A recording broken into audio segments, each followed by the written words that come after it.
I'm the chair for the museum's PR and Events Committee.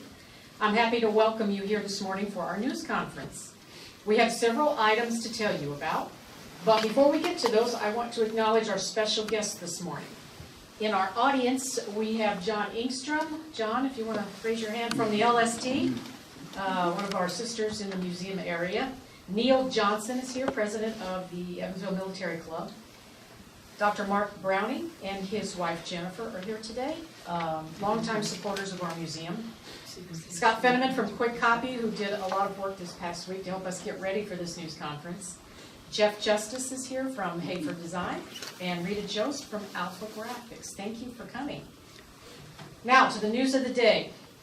To begin, I'm going to ask Jack Buttram to come to the podium. Jack is the president of our museum board.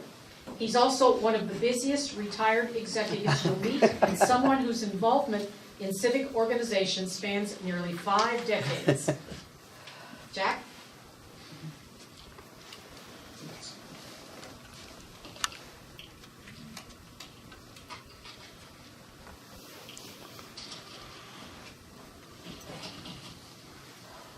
Well, thank you, Donna, and gee whiz, thanks everybody for being here. This is an exciting time for us, a new beginning, a new name, a new logo, and thank you all very much for being here. It's true, my volunteer work with civic organization boards and committees here in Evansville goes back more than a few years. Heck, I'm a native of Evansville. I grew up here. But more important than one man's service is a common thread within these efforts. Each of these civic endeavors shared a belief in Evansville's future, an energetic promise of the city's resolve, strength, and resilience in a changing world. Just have a look at our city today. We have new businesses, a new medical campus, new high-tech developments. Opportunities are pouring into Evansville, but not for the first time. Take us back to the 1940s. Our city received a giant influx of opportunity along with big challenges. It happened from the massive effort by Evansville's leaders and citizens following the attack on Pearl Harbor. Shortly after that devastating morning in Hawaii, did I do good? Yes. The United States government chose Evansville to build the LSTs, to refurbish Sherman tanks, and to produce the Republic P-47 fighter aircraft. Evansville also produced munitions by the billions. Sewed uniforms, supplied components of wood, plastic, and metal for weaponry, combat vehicles, and long-range bombers. Our city's production even made parts for the engines that powered these planes. Just as vital to the war effort was the pharmaceutical breakthrough. An Evansville-based company created an IV fluid that saved thousands of lives on battlefields, in military hospitals, and at home. By the standards of those days, each of these and more were high-tech developments, capitalizing on our city's ability to generate a unified response to a need. In that case, a world war. Per capita, no other city in the United States produced more for the World War II effort than Evansville. We've asked you here today to reveal the name of a new, unique museum that will honor Evansville's unique role in support of our troops on land, in the air, and on the sea. Ours will be the area's one and only museum totally focused on our city's home front legacy. And now it's time to reveal the name.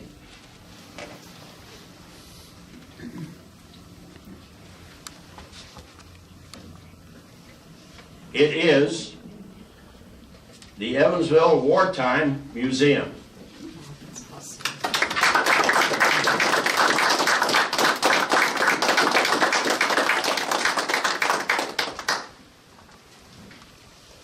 Let me say a few words about this logo. Some of you have probably heard of the E Award.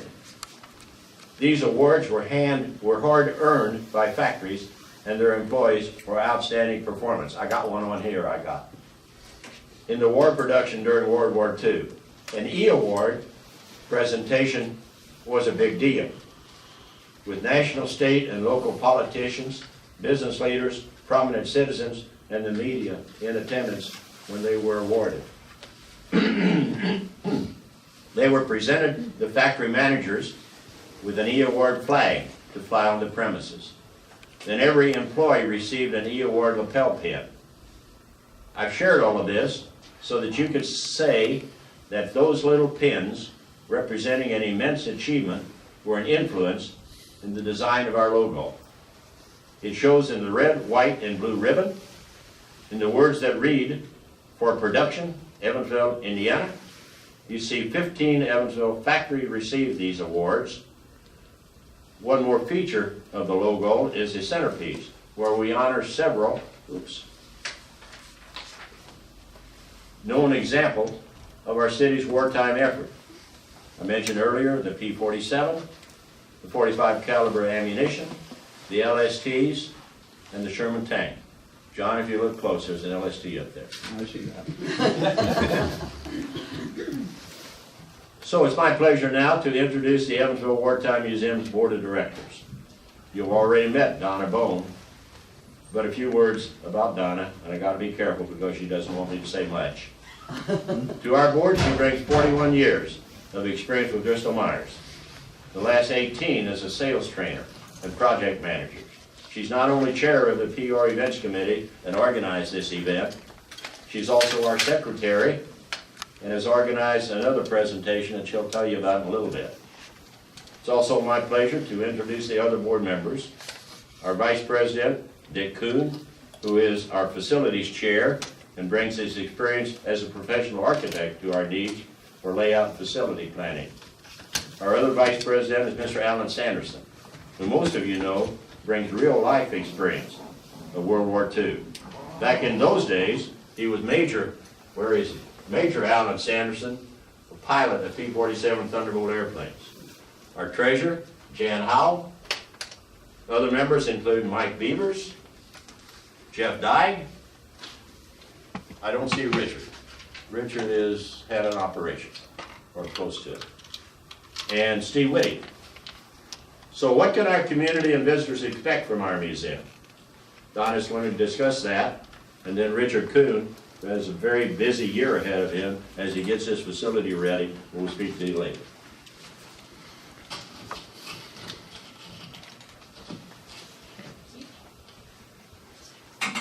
Okay, we have a full roster of events starting this month that will give everyone a clear idea about the offerings from Evansville Wartime Museum. Just another word about our name, and I'll go directly to our event plans. You see, our name is a new name.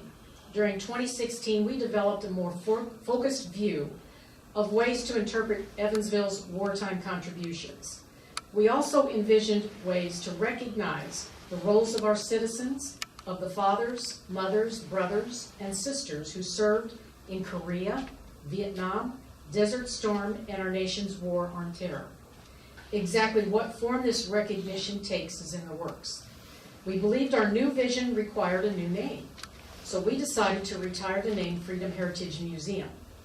The name we chose, Evansville Wartime Museum, couples Evansville with the courageous wartime efforts of our citizens, both in country and on the home front in World War II and in the years before and after. We believe that Evansville Wartime Museum is an all-encompassing name that effectively communicates our mission today and for the future. And that future starts in April of this year. Let me ask Dick Kuhn to step up and tell you about our exhibit plans for a public event this spring. Afterward, I'll talk about the plans for this 3-day event and more. Thank you, Donna. Good morning.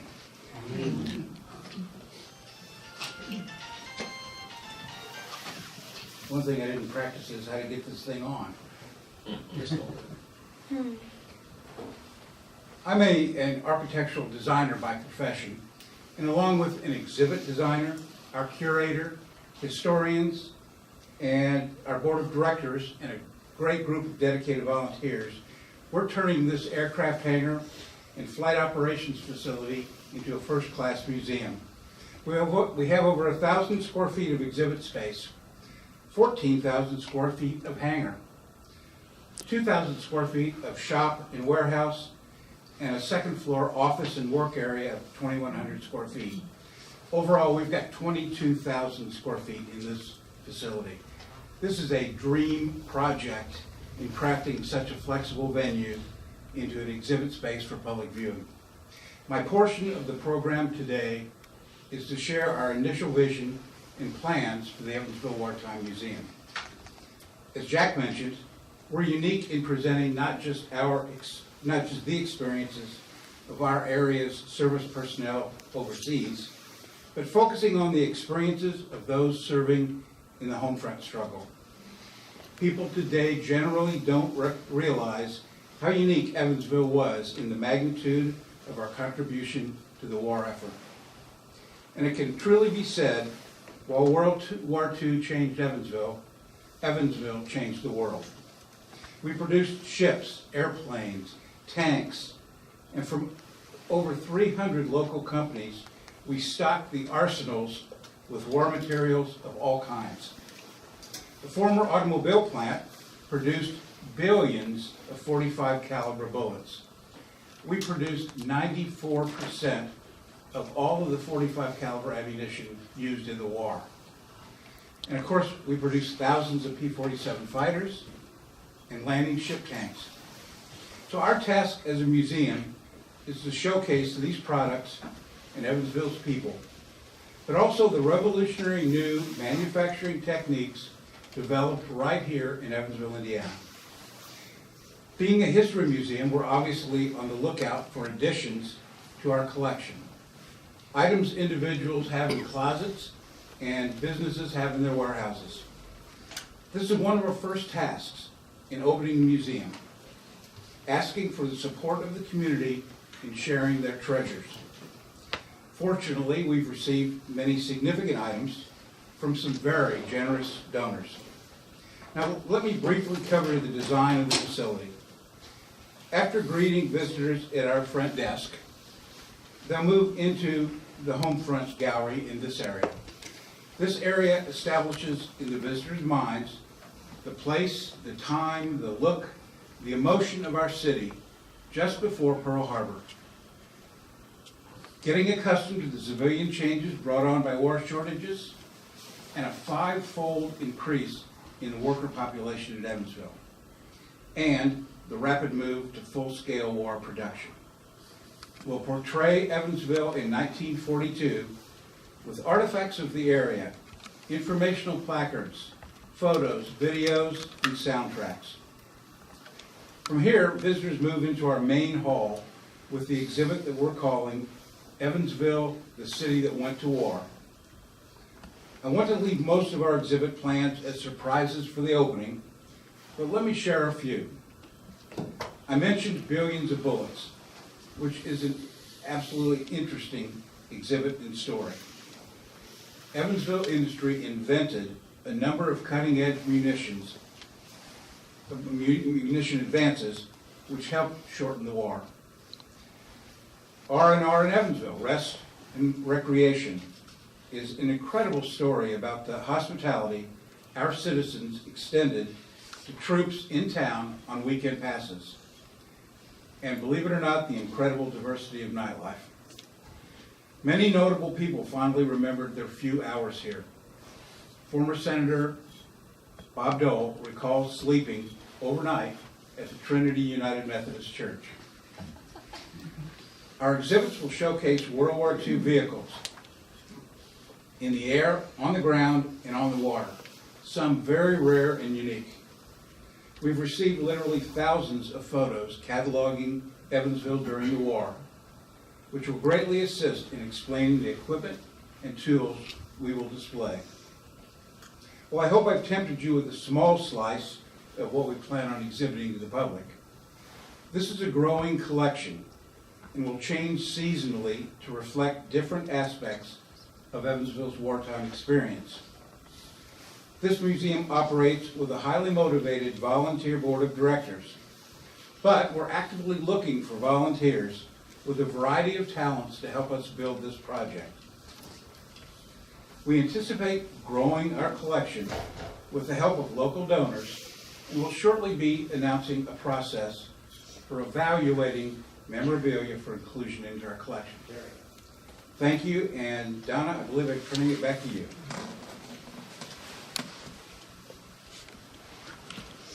Thanks, Dick. All right. Our intention is having the gallery and exhibit Dick just told you about ready for spring. Outside of the museum, we've also coordinated with the Evansville Vanderburg School Corporation on a presentation for freshman world history high school students about Evansville's role in World War II. I, along with Alan Sanderson, who Jack introduced earlier, Mark Browning, Dr. Mark Browning, and a local historian, Harold Morgan, are going to begin a 4-week blitz to hit every high school in the city of Evansville to talk about Evansville's role here in World War II. On January 28th, come see us at the Thunderbolts ice hockey game with the Peoria Rivermen at the Ford Center. The team is named after the legendary P-47 fighter aircraft built here during World War II by Republic Aviation's Evansville Division. And I believe Jack mentioned earlier that Alan here was actually a pilot on a P-47 and flew in both Africa and Italy. We'll be at the arena to cheer our team to victory on the ice while we share information about Evansville's home front victories during the war. We will be reaching out to the community for items that we can add to the museum collection and for volunteer opportunities. Our 4th annual Shriners Fest event at Old National Bank's Legacy Room, overlooking the Ohio, with great views of the air show, will take place on June 24th. Last year, we hosted almost 400 donors, friends, and members of the public for a reception to see the air show and to commemorate our city's contributions to World War II, the conflicts that followed, and the men and women who served in our military. We have hard copies of our logo, design statement, and museum fact sheet to pass out. They can be found at the front desk when you leave. And there's also information about getting electronic copies of the information that we've shared here today. We want to thank everyone for attending. If you have any questions, feel free to speak to any of us here today. And I also want to let everybody know that we do have a website, evansvillewartimemuseum.org. Thank you. Any questions?